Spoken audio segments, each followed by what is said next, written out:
Vamos estudar a palavra do Senhor? Abra a tua Bíblia comigo no Evangelho de Lucas, capítulo 10. Evangelho de São Lucas, capítulo de número 10. Eu vou ler a partir do verso 25 e peço a todos encarecidamente que respeitem, que tenham a reverência pela palavra do Senhor, pelas Sagradas Escrituras. A palavra de Deus é a maior autoridade na terra. Ela é mais autoridade que qualquer príncipe, rei, presidente, primeiro-ministro, empresário, multibilionário. A palavra de Deus é de fato a autoridade, amém? Eu vou ler a partir do verso 25, é uma história que, se não todos, a maioria conhece. Diz assim a palavra do Senhor, estou lendo na NVI. Certa ocasião, um perito da lei, um doutor da lei, levantou-se para pôr Jesus à prova e lhe perguntou: Mestre, o que eu preciso fazer para herdar a vida eterna? O que está escrito na lei? Respondeu Jesus. Como você a lê? Como você a lê? Ele respondeu, verso 27. Ame o Senhor seu Deus de todo o seu coração e de toda a sua alma e de todas as suas forças e de todo o seu entendimento e ame ao seu próximo como a si mesmo. Disse-lhe Jesus, você respondeu corretamente. Faça isso e viverá. Faça isso e você será um verdadeiro cristão. Mas ele, querendo justificar-se, perguntou a Jesus, e quem é o meu próximo? Em resposta, disse Jesus, um homem descia de Jerusalém para Jericó, quando caiu nas mãos de assaltantes. Esses lhes tiraram as roupas, espancaram-no e se foram, deixando-o quase morto. Aconteceu estar descendo pela mesma estrada um sacerdote. Quando viu o homem, passou pelo outro lado. Assim também um levita, quando chegou ao lugar e viu, passou pelo outro lado. Mas um samaritano, estando de viagem, chegou onde se encontrava um homem e quando viu, teve piedade dele. Verso 34. Aproximou-se, enfaixou-lhe as feridas, derramando nelas vinho e óleo. Depois colocou sobre o seu próprio animal e levou para uma hospedaria e cuidou dele. No dia seguinte, deu 2 denários ao hospedeiro e lhe disse, cuide dele. Quando eu voltar, lhe pagarei todas as despesas que você tiver. 36 e 37. Qual desses 3 você acha que foi o próximo do homem que caiu nas mãos dos assaltantes? Aquele que teve misericórdia dele, respondeu o perito da lei. Jesus lhe disse, vá e faça o mesmo. Diga comigo assim, glória a Deus, pela palavra de Deus. Bom, a gente conhece essa parábola que Jesus contou como a parábola do bom samaritano, pela tradição, enfim, todo mundo conhece essa história, mas aqui a gente precisa inserir ela dentro do contexto. A Bíblia diz que Jesus estava em algum lugar, provavelmente em Jerusalém, e um perito da lei, um doutor da lei, um estudioso da lei, que era, e por ele ter esse título, provavelmente era até membro do Sinédrio, querendo colocar Jesus à prova. Eu lembro vocês que sempre, ou quase sempre, um fariseu, ou um saduceu, ou um doutor da lei chegava diante de Jesus, querendo colocá-lo à prova, querendo pegá-lo, de alguma forma, e assim entregá-lo aos romanos, ou condená-lo, ou tentar provar que ele não era o Messias. E esse doutor da lei se dispõe a fazer isso, ele apresenta diante do Senhor, e pergunta ao Senhor, o que ele deveria fazer para ter vida eterna? Eu não sei qual era o intento dele, qual o sentido que ele queria pegar Jesus, mas foi essa pergunta que ele fez. E Jesus perguntou para ele, o que está escrito na lei? Já que você é o doutor na lei, já que você é perito na lei, o que está escrito na lei? Como é que você lê? Como é que você interpreta a lei? E aqui eu já começo a entender um princípio muito claro, divino, que nós não podemos ser apenas leitores da palavra de Deus. Aliás, é fundamental que nós todos sejamos diariamente leitores da palavra de Deus, mas não é só isso. Deus não nos quer apenas leitores, Deus nos quer aprofundando nas Escrituras. Deus nos quer aprendendo cada vez mais das Sagradas Escrituras, sabe? Deus nos quer devorando a palavra dEle, comendo a palavra dEle de manhã, à tarde, à noite, declarando, recebendo, profetizando, trazendo na memória, trazendo a Bíblia, para que a Bíblia seja o seu norte, a sua lâmpada para os pés, literalmente, a sua bússola moral e de vida. É por isso que Jesus pergunta: como é que você interpreta a lei? Como é que você lê a lei? Eu repito algo que eu sempre digo: Jesus era Deus encarnado, ele era onisciente, ele sabia que era aquele homem que estava conversando com ele, ele sabia, não sei se tinha CPF naquela época, mas ele sabia o CPF daquele homem. Ele literalmente sabia toda a história dele, ele literalmente sabia tinha todo o conhecimento pleno, então ele sabia que, de alguma forma, esse doutor da lei era um religioso, um bom religioso. Ele sabia qual era a resposta que ele ia dar, por isso que ele pergunta: como é que você interpreta? E ele faz um resumo, irmãos, que tanto em Mateus 22 quanto em Marcos 12, Jesus, quando perguntam para ele qual é o principal mandamento, porque você sabe que tem mais de 400 mandamentos no Antigo Testamento, na lei, tem mais de 400 itens na lei, fora os 10 mandamentos que são os mais famosos. Aliás, os 10 mandamentos estão inseridos nele.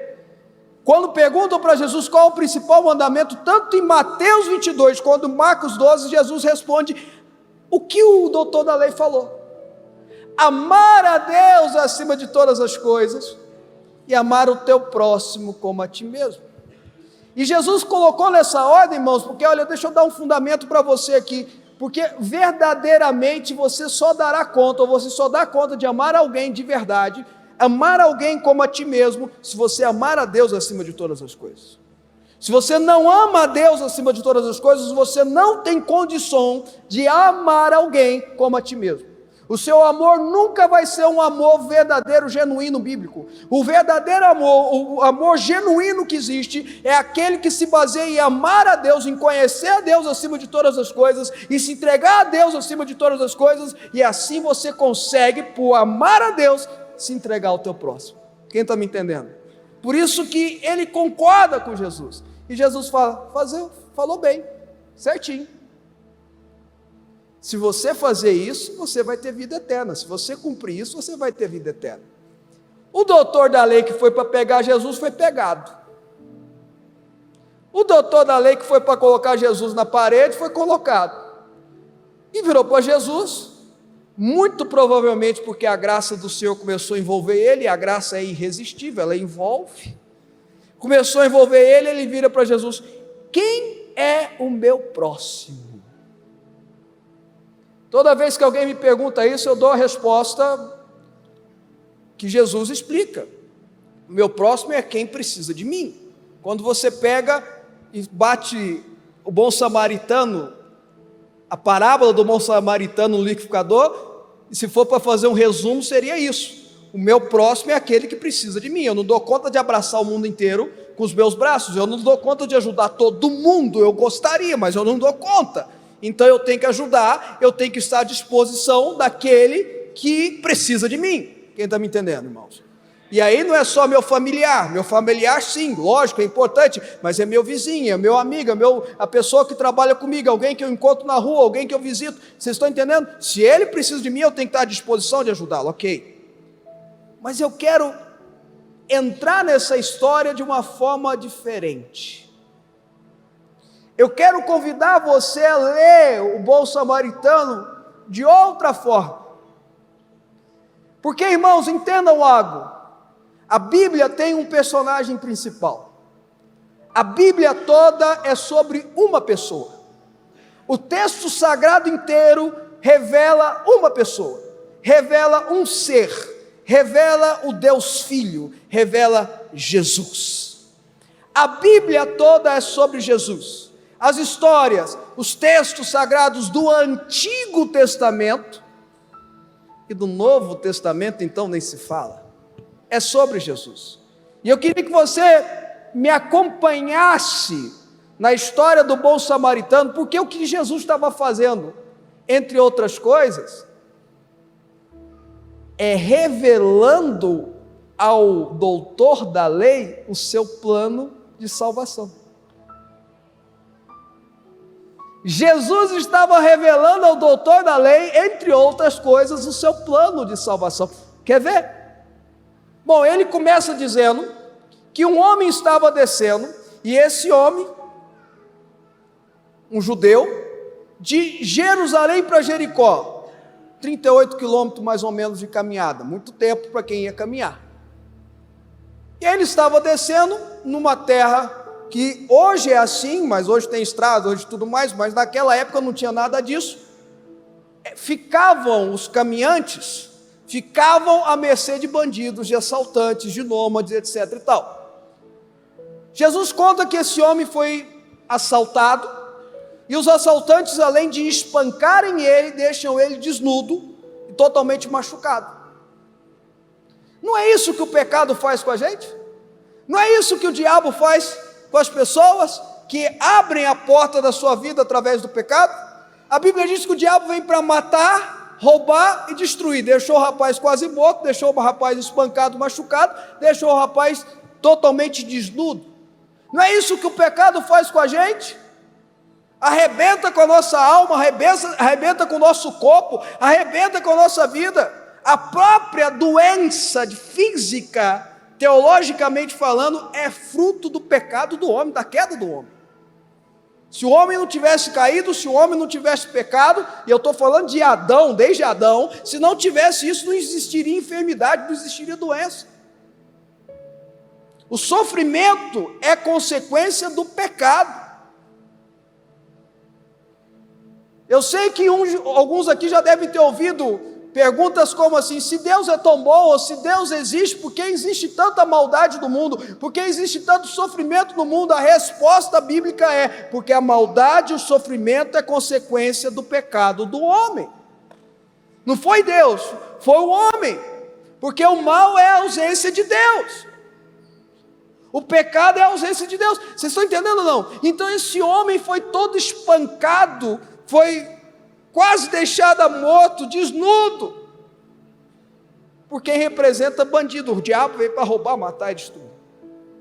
E aí passa passa um sacerdote, e depois passa um levita. É bom que Jesus, pastor Barreiros, aí gostava de dar uma cutucadinha também, viu? Jesus não se dava por rogado não, viu, irmãos?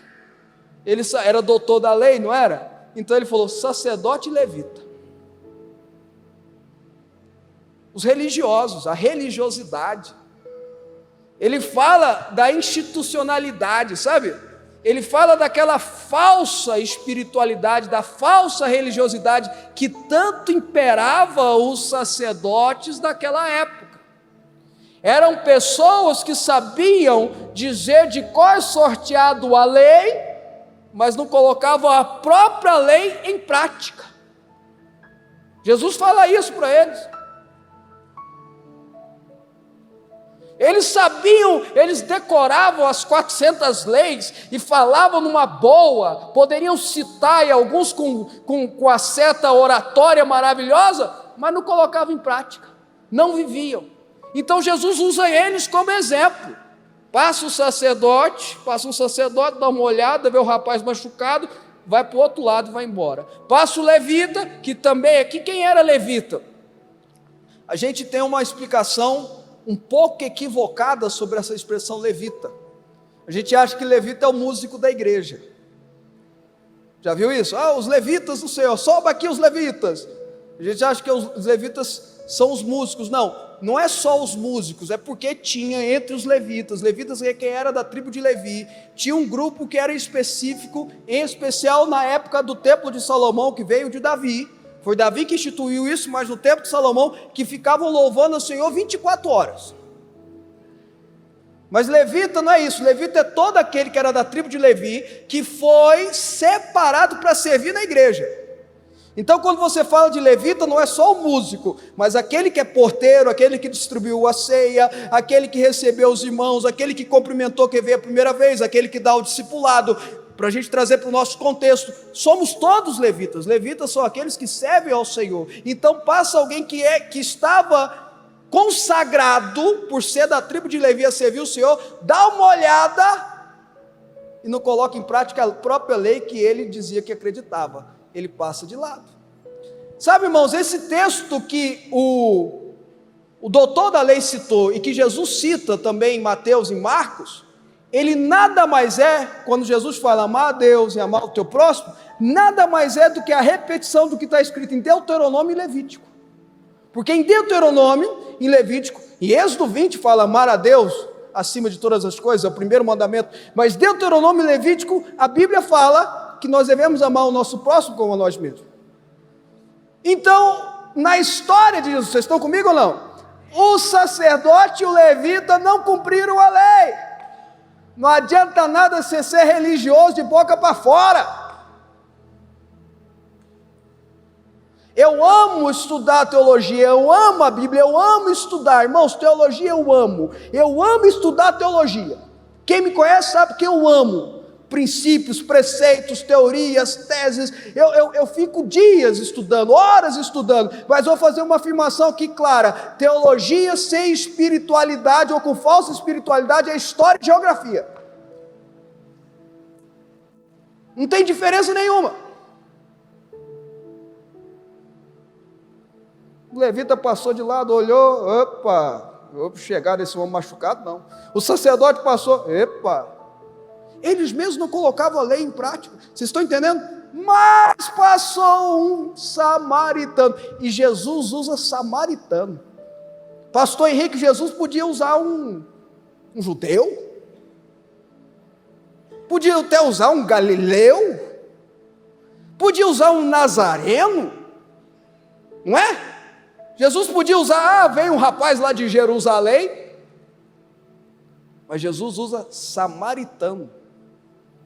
Por quê, irmãos? Os samaritanos eram aqueles que vinham da região da Samaria. A região da Samaria era, depois que os israelitas voltaram para a terra, lá que a gente chama de Palestina, ou que a gente chama de Israel hoje, quando eles voltaram da Babilônia para lá, eram os descendentes que sobraram do que era Israel. Vocês lembram quando separou a tribo de Judá e Benjamim para um lado, no neto de Davi, no filho de Salomão, e a tribo de Israel, as outras tribos se tornaram o estado de Israel, foi diminuindo até que sumiu. A capital era Samaria, e a principal tribo que tinha era a tribo de Efraim. Samaria foi diminuindo até que só sobrou os samaritanos, portanto eram descendentes de Israel. Mas desde aquela época do filho de Salomão, os samaritanos e os israelenses não se davam, os samaritanos e os judeus, os israelitas e os judeus não se davam bem, viviam em guerra, viviam brigando. E aí, para complicar o negócio, os samaritanos, quando eles voltam, eles se apegam, principalmente no que aprendeu na Babilônia, na Pérsia, eles se apegam a deuses estranhos, eles se apegam ao paganismo. Uns serviam ao Deus dos judeus e ao paganismo, e aí os judeus mais ortodoxos começaram a condená-los ao inferno.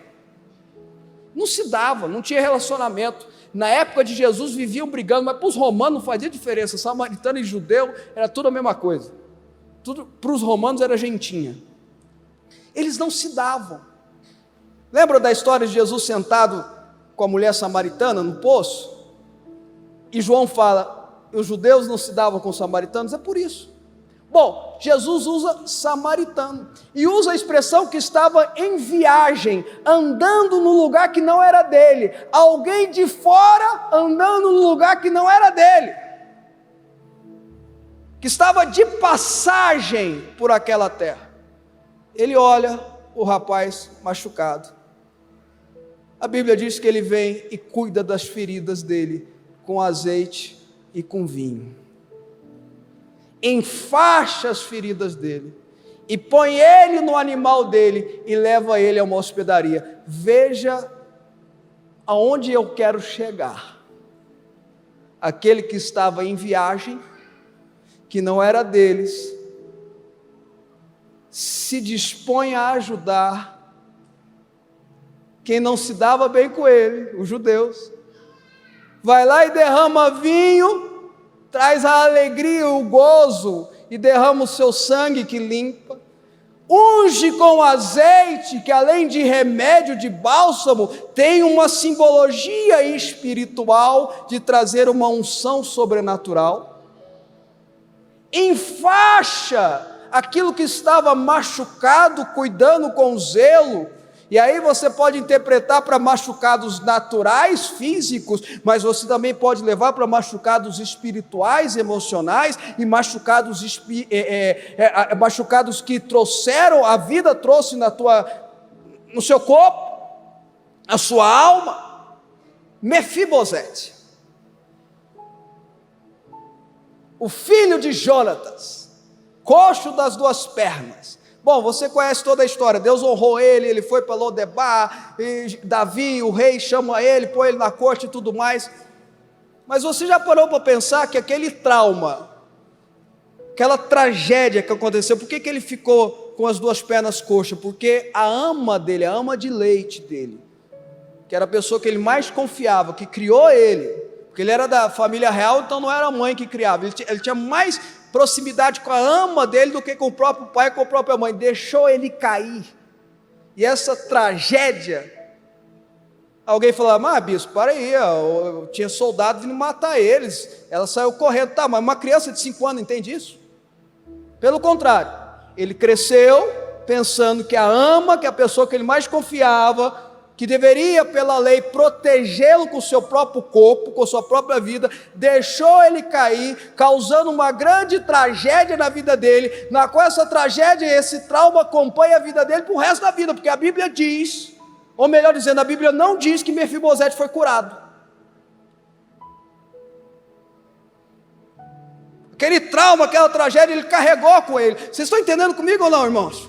Mas a tragédia, o trauma, o sofrimento não impediu o rei de chamá-lo para a corte. A tragédia não definiu quem era Mefibosete. O trauma não definiu quem era Mefibosete. O rei definiu quem era Mefibosete. E o rei disse por 4 vezes em 1 Samuel capítulo 9, disse a ele, 2 Samuel capítulo 9, disse a ele: você vai comer da minha mesa. E no verso 11 disse: será tratado como meu filho. Vocês estão vendo como tudo é sobre Jesus? O samaritano vai, melhor dizendo, desculpa, o bom samaritano é esse mesmo.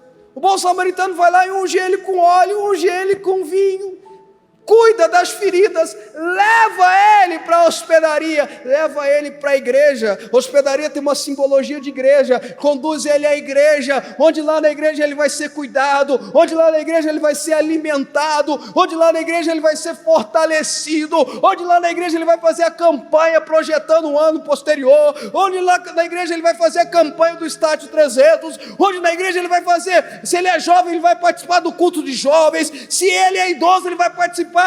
Arte com amor. Ele vai para a hospedaria. E o samaritano fala para o hospedeiro: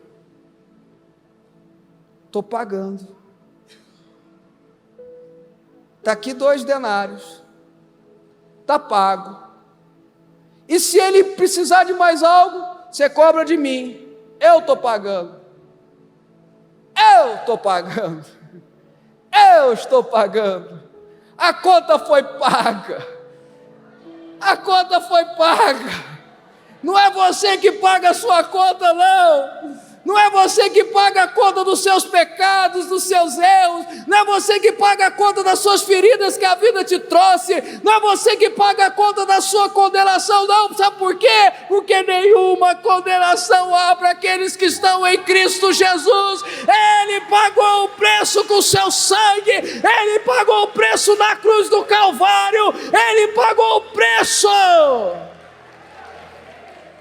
E ele fala, gente, é interessante, ele fala para o dono da hospedaria: e se ele precisar de mais, você vai cobrar de mim. Eu não sei o que a vida te trouxe, irmão. Não sei se você está igual esse rapaz que vem de Jerusalém para Jericó, e alguém pegou você, jogou você no meio da esquina, arrebentado, ensanguentado, fez a sua alma, o seu espírito sangrar. Eu não sei qual pecado que deixou você desnudo, qual pecado que arrebentou com a sua vida. Eu não sei, eu sei que Jesus vai passar, vai olhar para você, vai curar as suas feridas, vai derramar sobre você o vinho e o azeite, vai curar você, vai colocá-lo no jumento dele, vai conduzi-lo até a hospedaria e vai pagar a conta.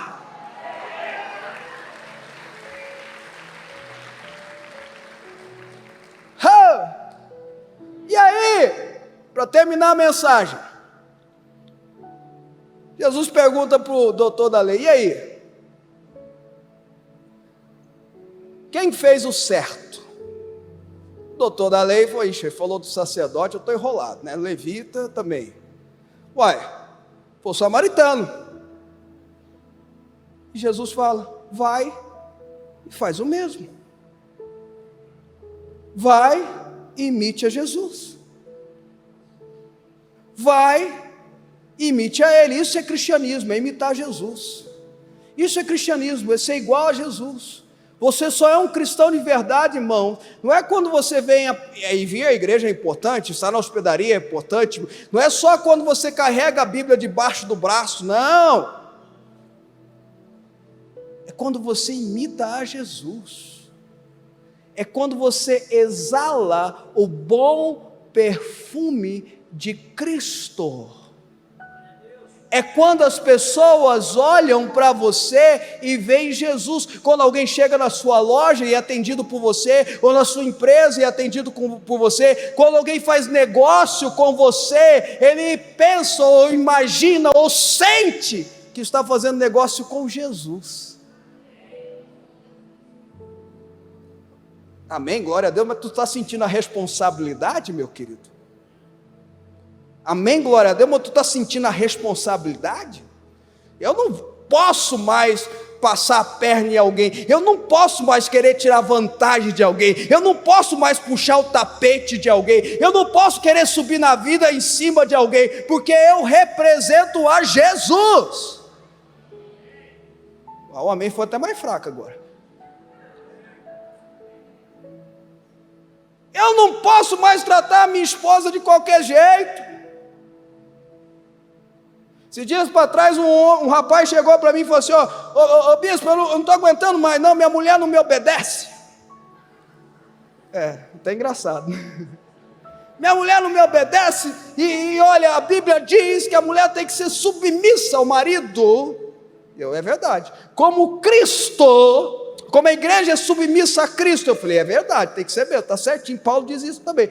E aí eu falei: mas Paulo diz que a igreja, melhor dizendo, o marido tem que amar a esposa como Jesus amou a igreja. Ele, mas a mulher tem que ser submissa ao marido. Eu falei: é verdade. Agora me diz uma coisa para mim: quem é que faz mais? A igreja para Jesus ou Jesus para a igreja?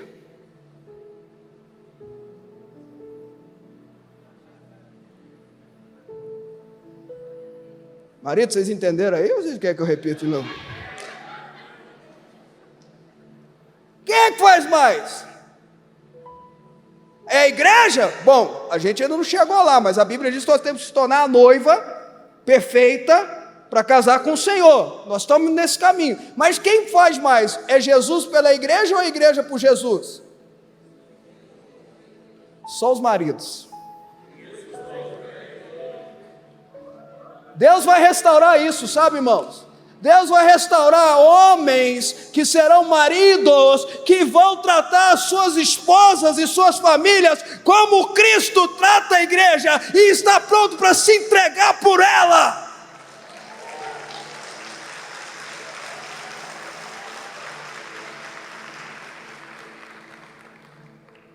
Ser igual a Jesus. Eu tenho que tomar cuidado com o que eu falo.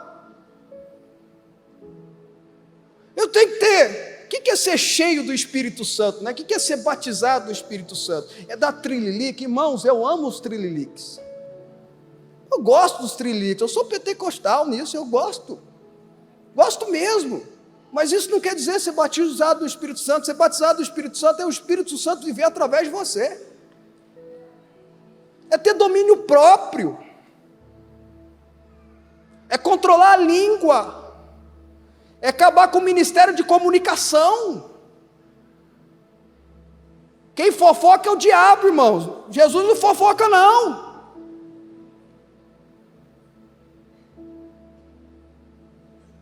Vocês estão entendendo ou não? É sempre uma pessoa grata. Jesus, Hebreus diz que ele não esquece daquilo que a gente faz. É não ter inveja. É fazer as coisas pensando que está fazendo para Deus. Então Deus não espera retorno. Vai e faça o mesmo. Você quer ser salvo? Seja igual a Jesus. Ame a Deus acima de todas as coisas e ao teu próximo como a ti mesmo. Que em 2024, e eu termino agora, nesse exato momento. Só não vou terminar agora porque é 21h13, vou esperar pelo menos dar 14, né, irmão?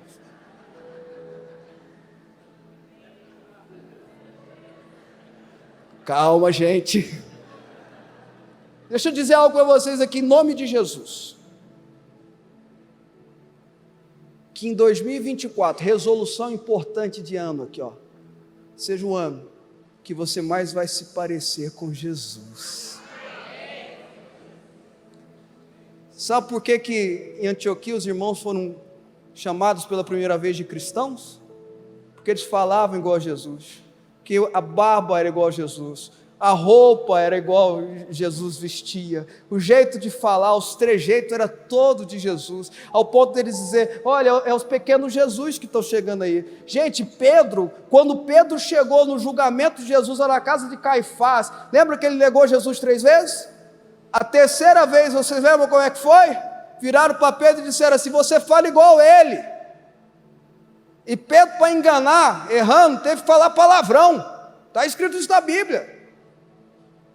Porque ele já tinha pegado o jeito de Jesus de falar. Porque é impossível você não andar com Jesus, e Pedro andou 3 anos e meio com Jesus, é impossível você andar com Jesus e você não falar igual a Jesus. Quanto mais intimidade com Jesus você tem, mais você fala igual a Ele. Quanto mais você convive com Jesus, mais você é parecido com Ele. Quanto mais você conhece Jesus, mais Ele se revela em você. Vai e faça o mesmo, que em 2024 seja um ano em que você mais vai se parecer com Jesus. E é um caminho sem volta. Você vai ser Jesus na tua casa, sabe, você vai ser, gente, desculpa, eu sei que eu tinha que ter terminado, mas dá só mais 1 minuto, você vai ser o que está em Salmos 24, levantai, ó portas, as vossas cabeças, levantai-vos, ó portais eternos, para que entre o Rei da Glória. Você vai ser a porta, o portal da sua casa, a porta, o portal dos seus negócios, a porta, o portal da sua vizinhança, a porta e o portal da sua família, onde o Rei da Glória vai entrar. Quem é esse Rei da Glória? O Senhor forte e poderoso, Ele é o Rei da Glória. Se você crê nisso, fique de pé onde você está, em nome de Jesus. Levantai, ó portas, as vossas cabeças. Levantai, ó portais eternos, para que entre o Rei da Glória, para que entre Jesus. Jesus quer cuidar das suas feridas. Jesus quer trocar suas ataduras. Jesus quer ungir você com vinho e com azeite. Jesus quer te carregar. Jesus quer te levar para a hospedaria, e saiba que Ele já pagou o preço, está pago, Ele te comprou com o precioso sangue dEle. Você é, 1 Pedro 2,9, você é propriedade exclusiva de Deus, você pertence a Ele, Ele pagou. Está pago. Amém?